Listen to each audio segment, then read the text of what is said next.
programme de la journée. Donc, déjà pour commencer, je suis Monsieur Concessao. Moi je travaille dans le collège Romain Roland de Clichy-sous-Bois. Et aujourd'hui on va passer la journée ensemble. Donc on va tous faire en sorte que ça se passe bien. Vous êtes mélangés entre le collège Balzac et le collège Guy Môquet, Neuilly et Juif. C'est ça? Vous me corrigez si je me trompe. L'idée de cette journée, donc ça va être de rencontrer les élèves, de discuter, d'échanger à partir des différentes activités qu'on va vous proposer. Et donc le premier temps, vous voyez, il y a des feuilles étalées sur différentes tables. Vous allez faire ce qu'on appelle un îlot. Je vais vous donner un photolangage, pardon. Je vais vous donner les consignes juste après. Ensuite, on travaillera sur des petits textes courts, des petites fables. Donc aujourd'hui, j'aurais peut-être dû commencer par le thème. Je n'ai pas eu le temps de préparer l'ordi, ça va s'afficher après. La thématique d'aujourd'hui, je ne sais pas si vous êtes au courant, enfin si je pense que oui, vous avez dû en discuter un petit peu avec le professeur. Donc c'est vivre ensemble, comment on fait pour vivre ensemble. Et nous, la différence avec les autres salles, comme on est dans le projet développement durable, ça va être vivre, comment on fait, on va réfléchir à comment on fait pour vivre ensemble et comment faire pour vivre avec le vivant. Le vivant, est-ce que tout le monde sait, est-ce que quelqu'un pourrait me définir ce qu'est le vivant? Quand on dit le vivant. Alors si je ne vais pas vous embêter tout de suite, je vais vous laisser réfléchir, on y reviendra juste après. Et donc, premier temps ce matin, vous apprenez à vous découvrir, à vous connaître, à travers les activités qu'on va faire. On travaille sur un texte, et l'après-midi, on fera une DVDP, et ensuite ça sera la fin de la journée. Tout le monde a déjà fait une DVDP? Normalement c'est bon, tout le monde est au clair. Bon, on verra ça, on verra s'il faut certains points cet après-midi. Première activité ce matin. Donc vous avez sur 3 tables des images différentes, on pourra les remettre là. Vous avez des images différentes sur la table. Premier temps, chacun d'entre vous, donc vous allez pouvoir circuler. Dans 2 minutes, je vous donne le signal, vous allez pouvoir vous lever.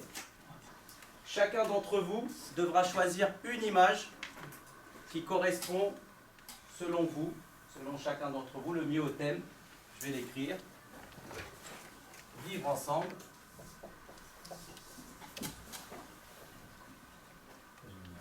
Vivre ensemble. Vivre avec le vivant. Ça fait une formulation un peu étrange. Vivre avec le vivant. Est-ce qu'il y a besoin d'éclairer? Quelqu'un peut me donner une définition maintenant du vivant? Toujours pas. On verra après le photolangage.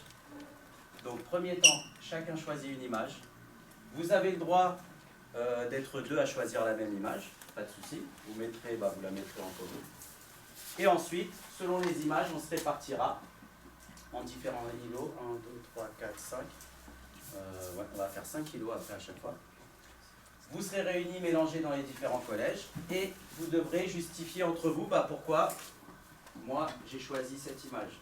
Pourquoi toi, tu as choisi cette image. Pourquoi toi, tu as choisi cette image. D'accord? C'est parti. Une deuxième petite fable qui s'appelle « Le vieillard qui plantait des arbres ». Même chose, vous la lisez, je vous distribue ensuite les questions, vous réfléchissez individuellement. Une fois que vous avez vos propres idées, d'accord, ne commencez pas tout de suite à échanger. Prenez le temps de réfléchir, de vous faire votre propre avis. Et une fois que vous avez vos propres réflexions, vous les partagez avec les autres membres de votre table. D'accord?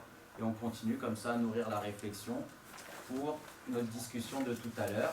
L'idée là avec ces petits textes, c'est de soulever plein de points sur comment on fait pour vivre ensemble, comment on fait pour vivre avec le vivant. Et tout à l'heure de soulever, on va voir ensuite, la dernière étape, ce sera de trouver une problématique sur laquelle on va échanger tout à l'heure pendant la DVDP. Donc avant de faire ça, dernier petit texte, on vous le distribue, vous lisez. Et là on va aborder une autre dimension du problème qu'on va essayer de soulever aujourd'hui. Alors on continue. Donc il y a la question du contrôle, on a dit.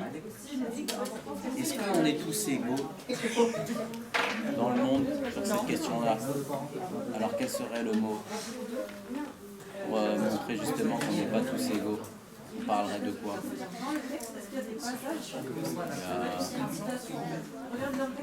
Alors, il y a une question d'argent, d'accès à l'eau. La question d'accès à l'eau, oui. L'accès aux énergies, d'accord. Alors, si on n'est pas tous égaux, on dit qu'il y a quoi? Entre les différents pays du monde. Alors,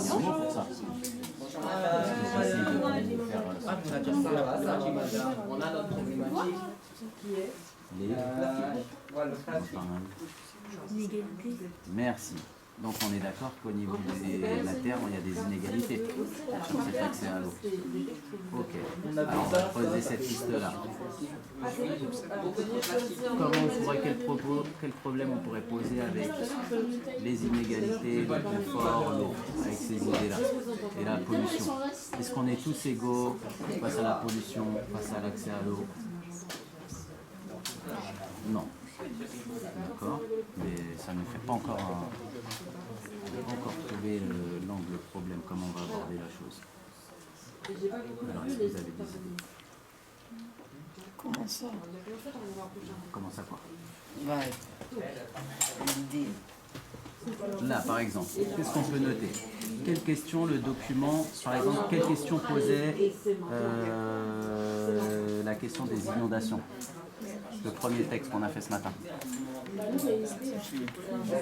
Là, tu regardes ici. Vous vous souvenez du texte, le premier texte, à qui la faute? Vous vous souvenez de la femme avec les inondations?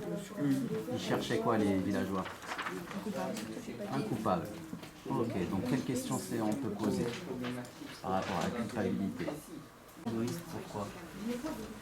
Pour vivre avec le vivant. Le but c'est quoi là? cohabiter avec le vivant. Alors, je pense que c'est surtout par rapport à la deuxième question. Je trouve ça pas mal. Une bonne problématique. Ça vous convient? J'ai oublié ton prénom? La deuxième question, vous avez Cameron. c'est-à-dire Tu peux répéter ta phrase et si quelqu'un a une autre? Cohabiter avec le vivant. Toute la phrase entière. Les humains sont-ils trop égoïstes? Ça vous va ça? En général, c'est pas facile. Les autres? Ça vous va? Alors on a déjà celle-là. Les humains sont-ils trop égoïstes pour cohabiter? Je pense qu'il y a moins de... Cohabiter comment? Ou coexister. Cohabiter c'était bien. Cohabiter. Alors juste tu laisses un espace, il y a peut-être un mot là qu'on peut mettre entre avec le vivant. Toi tu laisses la place. Pour cohabiter comment? Le but ça serait quoi? Dans le monde. Ouais, le but ça serait. Bah, de cohabiter ensemble. Alors si on reprend la phrase là, on a dit quelles seraient vos idées pour que les humains le reste du monde puissent vivre en... Ouais, alors quel verbe on pourrait mettre là? Vas-y, tente cette formule. Les humains sont-ils trop égoïstes pour cohabiter harmonieusement? Avec qui? Avec qui? Voilà. Là, c'est pas mal ce que vous tenez. Vous tenez quelque chose de bien. Et on va bientôt la proposer. Alors, vous en avez trouvé deux. Ouais. Bah, t'as qu'à le faire. Pas le talent, c'est juste ça. C'est vrai. Lui, Pourquoi l'humanité? malheureusement, il ne connaîtra probablement jamais les gens qui vont Rester demander dans ce sa que zone de confort et comment les faire sortir. C'est pas mal ça. Alors, Et ben ce que je vous propose, j'ai pas envie, on va les remettre après. comment on peut une partie de la population à penser, alors au lieu d'être comme le leader, on va dire à penser de manière généreuse en Tu veux bien nous la noter? Qui c'est qui a une belle écriture dans cette table? Moi. Vas-y, tu prends ta problématique, tu l'écris pour laisser de la place aux autres. Quand il a fini, c'est pas facile. Tout à l'heure, nous, en fait, c'est la même idée. on va l'écrire au tableau là. On va l'écrire pour les caméras. Encore mieux,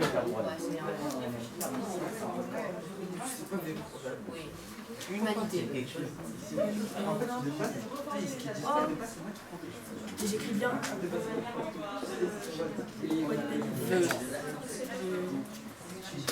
Rester dans sa zone de confort.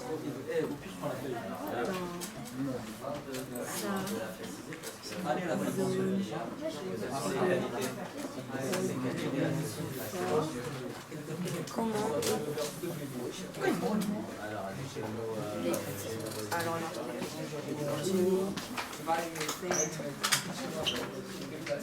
et comment les faire sortir? Ryan, t'es sportif, t'es. Ah, le choix est vite fait. En harmonie avec le vivant, c'est carré. Il y a quelque chose qui a réussi à émerger ici. Et Cameron, la table là-bas, qu'est-ce qui nous la lit? Vas-y, tu la lis fort s'il te plaît. Elle est sur ta feuille ou elle est au tableau, comme tu veux. Les humains sont-ils trop égoïstes pour cohabiter en harmonie avec les vivants? Avec le vivant, entre guillemets. Ok.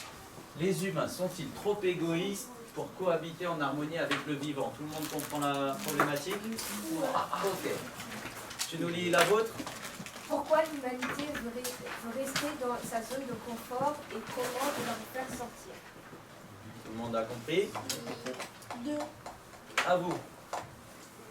Qu'est-ce qui nous la lit? La dernière. Vas-y. Tu lis? Ah, il faut que tu lises une autre question. Du coup, c'est la semaine dernière.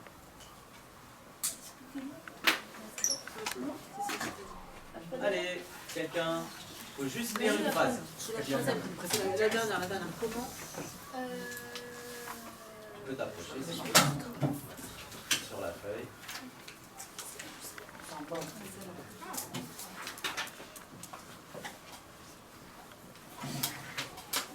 Intéressant aussi. Allez, on t'écoute. Comment convaincre une partie de la population de penser de manière bienveillante envers les inconnus? Et l'environnement, comme ça a été regardé.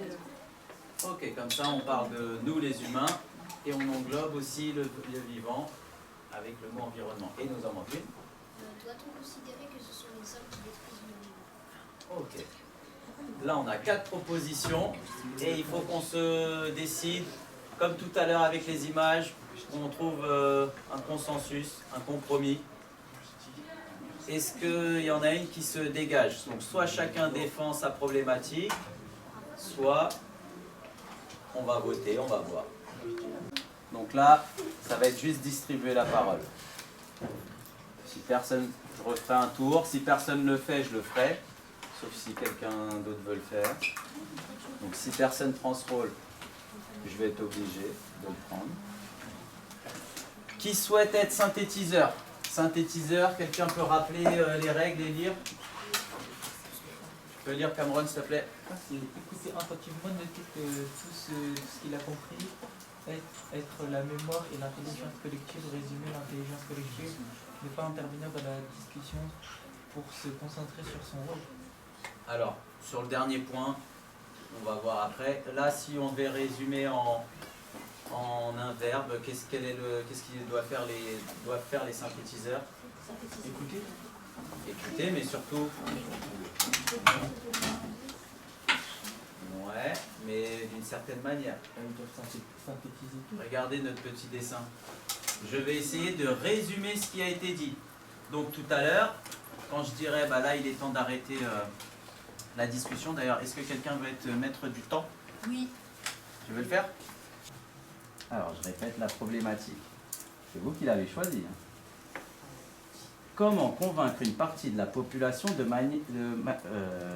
penser de manière bienveillante? On va s'arrêter déjà à cette partie-là. Vous avez dû, à partir de vos textes, partir de ce constat, et je pense aux vieillards et aux chevaliers, qui n'avaient pas la même façon de voir le monde. Pourquoi, selon vous, on devrait être plus bienveillant, que ce soit envers les inconnus ou envers l'environnement?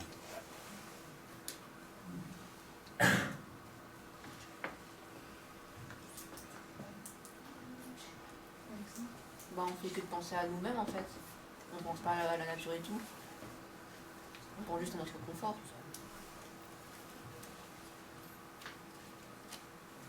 Moi, je pense pour essayer de convaincre les gens de faire plus gaffe à leur consommation par exemple, ou ce qu'ils jettent, etc., ou ils le jettent.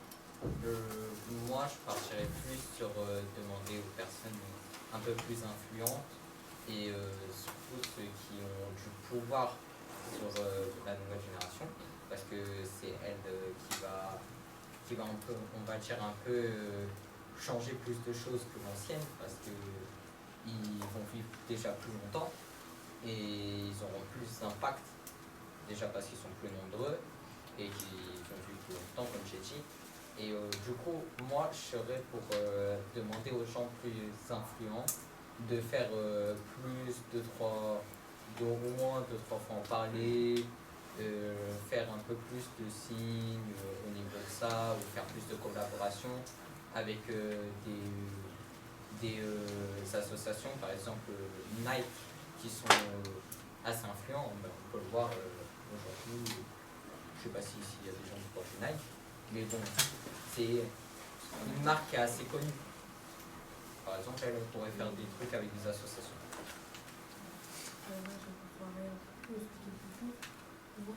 Alors, reformulatrice, Noémie, est-ce que tu peux répéter t'arrives à répéter avec quelques mots? Non? Difficile? Est-ce que quelqu'un peut le faire? Et sinon, on demandera à Lorenzo de préciser. Vas-y. L'idée, c'était de demander aux personnes plus influentes qui ont plus de pouvoir pour demander de l'aide à des associations pour faire des partenariats et tout. Est-ce que c'était l'idée de ton... En simple, en tout, c'est les personnes influentes, elles sont du pouvoir et elles c'est comme dans le nom, elles sont influentes et du coup ça pourrait faire qu'il y ait plus de gens qui s'intéressent à ça et qui font gaffe à ça, en simple. Qu'est-ce que vous pensez de cette idée? Est-ce que les personnes influentes vont avoir plus d'influence, plus de pouvoir? Alors, attention, on a dit tout à l'heure prise de parole, oui, non, mais on argumente, on explique.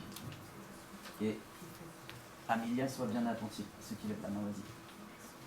En tout cas, leur parole, c'est sûr qu'elle aura peut-être plus d'impact qu'une personne quelconque comme nous.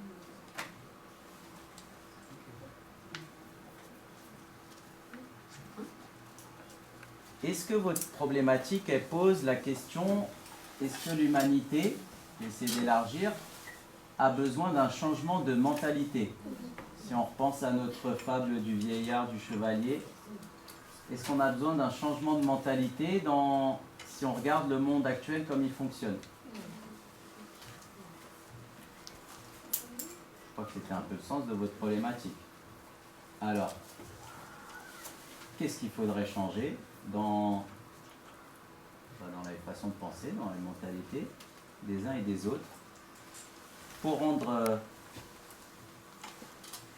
agir de manière plus bienveillante avec les autres humains et avec le vivant.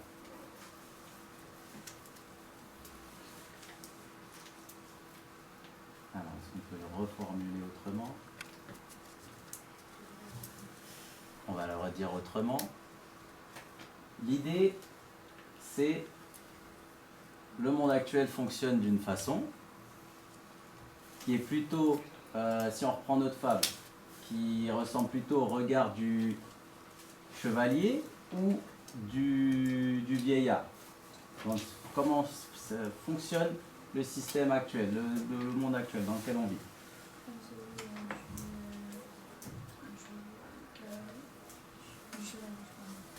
Est-ce que tu peux donner des arguments, expliquer pourquoi actuellement, selon toi, c'est plutôt la vision du chevalier qui fonctionne? Parce que le chevalier, il ne voulait pas forcément planter des arbres. Là, il ne pensait pas vraiment aux autres.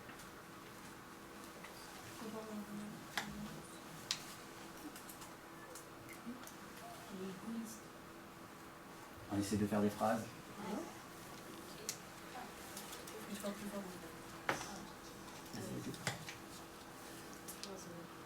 Mais c'était bien, je veux juste faire une phrase. T'as dit, il est égoïste, on fait une phrase un peu plus longue. Qu'est-ce qui est égoïste dans sa manière de faire, si on se réfère à la fable? Je sais pas, les gars, lui, il veut planter des trucs pas les vieillards, le vieillard, il veut planter des trucs pour les gens.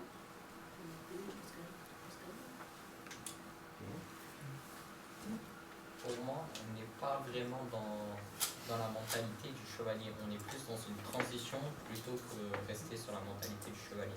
On est sur une transition entre celle du chevalier et celle du vieillard. Petit à petit, on est plus sensibilisé à ça. On a plus de recul et d'ouverture d'esprit par rapport à tout ce qui est la nature et notre impact mauvais qu'on a eu en faisant plein de choses. Est-ce que vous partagez l'avis de Lorenzo sur le fait qu'on est à un moment où les mentalités sont en train de changer par rapport à l'idée de vivre avec tous ensemble, avec le vivant? Bah, un peu oui, parce qu'il y a quand même des militants et des personnes qui luttent pour l'écologie, alors qu'avant il y en avait beaucoup moins. Là, tu as des manifestations maintenant à propos de ça. Ok, d'autres avis?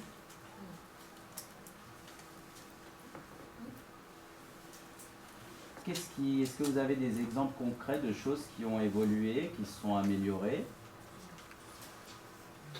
sur notre rapport à l'environnement? Par exemple, je vais prendre l'exemple des marques. Par exemple, chez McDo, on a par exemple les glaces. Sur les glaces, on est plus sur du plastique en bouchon. On a du carton. Pareil, je crois, c'est la marque de café, là, je sais plus comment ça s'appelle. Starbucks. Ouais, voilà, Starbucks, qui sont en train de faire du carton au lieu du plastique comme ils servent. Mais ça, je suis pas trop sûr. Bon, et même en termes de paroles et de militants, il y a quand même plus de gens qui en parlent qu'avant.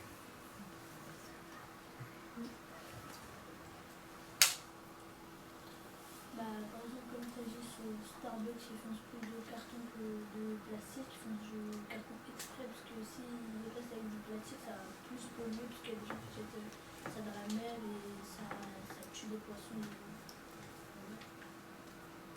C'est normal qu'ils font du carton avec du plastique maintenant. Très bien. Est-ce que vous avez d'autres exemples qui vous viennent à l'esprit? Dans le Capri Sun, là-bas, il y avait plein de plastique et de carton. En fait, qui peut. Lui, il aussi qu'il est traînant. Et je vois qu'il peut radier. Il fait n'importe quoi, en fait. Est-ce que tu peux soit aller un petit peu plus loin dans ton exemple, ou est-ce que quelqu'un peut accompagner c'est Ethan, je crois, dans son idée sur, par exemple, si on est sur le nucléaire, ou Lorenzo, si tu veux. Moi, je vais être un peu contre cet avis, dans le sens là où aujourd'hui, ce que produit en termes d'électricité les centrales nucléaires, c'est impossible de trouver autant d'énergie aussi facilement et pour un aussi petit coût. Et en plus, certes, ça produit des déchets radioactifs, mais en soi, ça en produit pas beaucoup. Et la plupart en soi, c'est surtout des vêtements qui sont des déchets. Et tous ces déchets sont tellement moindres et on fait une fixette sur en mode c'est difficile, c'est dangereux, alors qu'en soi, c'est pas réellement dangereux pour tout ce que ça nous apporte en termes d'électricité. Ça va être très dur de changer cet apport. Vous êtes d'accord avec ce que je viens de dire? Vous êtes plus plutôt de son avis? Bah oui, parce que la centrale nucléaire, ça produit pas vraiment de pollution, ça produit juste des déchets nucléaires et ça a juste. C'est le seul vrai problème, c'est si ça explose, s'il y a un accident nucléaire. Vous êtes d'accord avec lui que c'est le seul problème, le risque d'explosion? Comme il y a eu, vous pouvez rappeler par exemple quel événement il s'est passé dans les dernières années avec une centrale nucléaire? Bah déjà, à l'époque, à la Seconde Guerre mondiale, on ne créait pas des centrales nucléaires, mais plutôt des bombes. Alors ok. Mais là, c'était pas l'exemple sur lequel je voulais revenir. Quelle catastrophe il y a eu nucléaire il y a quelques années? Vas-y, prends la parole. C'est Tchernobyl. Alors je pensais il y a deux grandes catastrophes qu'il y a eu. Vas-y. Tchernobyl et il y en a une autre au Japon. Fukushima. Donc vous dans votre discours, hein, les autres c'est pour ça, vous pouvez vous exprimer. Si on reste sur la question du nucléaire, a priori pour vous, il n'y a pas vraiment de déchets, tu as dit. Bah, oui, mais les déchets, en fait les déchets, la plupart des déchets, ils se consument au cours des 10 premières années. Et du coup, après, tu auras plus de place pour mettre d'autres déchets. Alors, on ne va pas rentrer sur un débat technique sur le nucléaire. On va rester sur, par exemple, le nucléaire s'est beaucoup développé dans quel pays? En France? En France notamment, Aux États-Unis. dans d'autres pays, exactement. C'était aussi en Allemagne. Et qu'est-ce qui s'est passé en Allemagne? On parlait de changement de mentalité.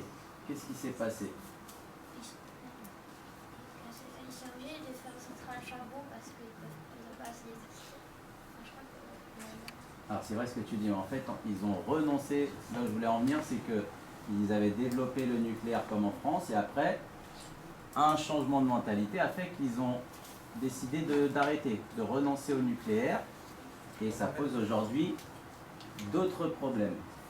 Moi ce qui m'intéresse là, et comme la discussion on ne peut pas aller la faire durer trop longtemps, c'est comment on a changé les mentalités justement sur cette question. Qu'est-ce qui a fait changer, par exemple, si on prend le cas de l'Allemagne, pourquoi ils ont renoncé au nucléaire selon vous? Parce que c'est trop dangereux. Alors attends que Noémie... Non, c'est Amélia, pardon. Distribue la parole. J'avais vu d'autres mains se lever. Parce que c'est trop dangereux. Il y a des risques très dangereux pour qui? Moi, je vais aller à contre-courant sur tout. Premièrement, les risques d'explosion sont minimes de fou. Et la plupart des fois, lorsqu'il y a eu des explosions, c'était pas à cause du nucléaire ou d'une défaillance technique, c'est à cause de l'humain qui était derrière et qui a mal géré ça ou qui a essayé de trop pousser ou qui a fait une erreur technique. Et sur les centrales à charbon, au final, c'est plus polluant que du nucléaire. Donc c'est un problème encore pire parce que c'est plus polluant et surtout le charbon, c'est aussi une énergie fossile qui, elle, va pas vraiment trop se régénérer comme le nucléaire qui a été moins utilisé et qui est moins en tout, pour être plus simple, on l'a moins utilisé, donc c'est moins difficile d'en trouver.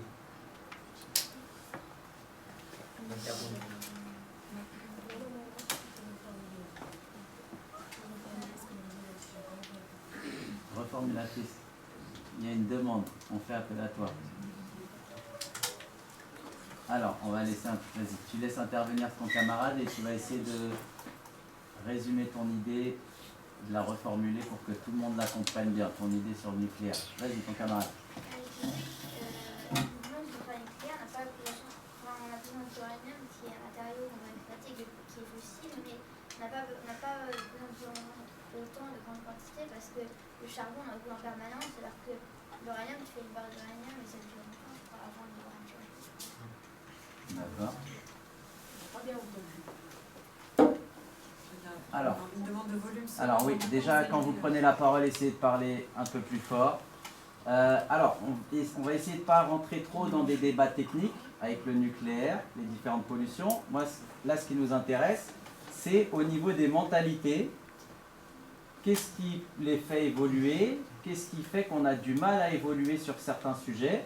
Alors, le nucléaire, ça pourrait être la discussion tout autour de ça. La discussion, c'était aussi sur...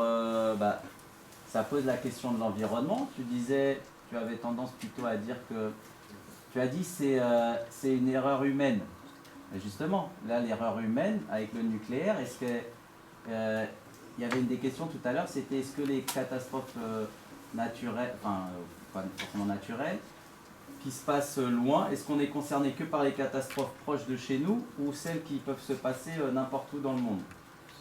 Donc, quel est là le problème, par exemple, si on reste sur l'idée des catastrophes que peut causer le nucléaire?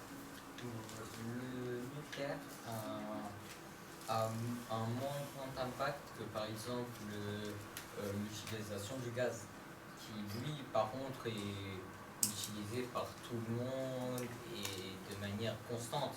Par exemple, pour à peu près la moitié des gens, je sais pas combien de personnes ont des plaques électriques ou pas, mais pour la plupart des personnes, on a une plaque à gaz. Moi je trouve ça plus simple, mais voilà. Et ça, on utilise presque tout le temps du gaz. Il y a même de l'essence qui est en gaz. Donc on l'utilise tout le temps. Et ça aussi, ça fait partie des énergies fossiles. Alors, si on reste sur la question des énergies, qu'elles soient fossiles, nucléaires, pourquoi on a besoin d'autant, et ça va revenir un peu à une des autres problématiques, pourquoi on utilise toujours plus d'énergie, on a besoin de toujours plus d'énergie? Quels sont les objectifs des humains avec pourquoi on recherche toutes ces énergies, qu'elles soient nucléaires, pétrole, et sans rentrer dans le débat, celle qu'on préfère, celle qui est le mieux, ou peut-être la moins polluante. Qu'est-ce qu'on recherche à travers l'utilisation de cette énergie? Pourquoi on... Subvenir à nos besoins, comme la population mondiale est en train de s'accroître au fil du temps, on a besoin de plus d'énergie, donc on a besoin de plus l'utiliser. Vous êtes d'accord? Qu'est-ce que dit votre marge? Et c'est uniquement pour nos besoins? Toute l'énergie qu'on utilise aujourd'hui, c'est seulement pour des besoins? Oui. Est-ce qu'on a besoin de toute cette énergie? Qu'est-ce que, par exemple, dans les changements de mentalité aujourd'hui, qu'est-ce qu'on a tendance à entendre, par exemple, dans les discours des politiques? En fait, Alors, il y avait plus un peu quoi. On n'a pas besoin d'énergie parce qu'on a même une boule j'ai dans l'espace qui est beaucoup de radioactif et beaucoup lumineuse. Ah, je parle du soleil, bien sûr. Ça fasse du bien à d'autres personnes et à l'environnement. moi, en fait, pour faire changer la mentalité, pour une grande partie des gens, en fait, pour que ça marche, il faut une catastrophe en soi pour qu'il y ait vraiment un changement radical À quel genre de catastrophe tu penses? Déjà, genre par exemple, un épuisement total ou genre presque total des ressources ou de trucs comme ça, pour être simple. Mais, ou par exemple une catastrophe, genre un cyclone, etc. Ou un truc comme ça, qui s'abattrait sur, par contre, des pays riches qui, là, par contre, feraient un peu plus réagir directement. Vous êtes d'accord avec cette idée qu'il n'y a que des catastrophes qui pourraient faire changer certaines mentalités? Non, on n'a pas besoin d'attendre Vas-y. pour en arriver.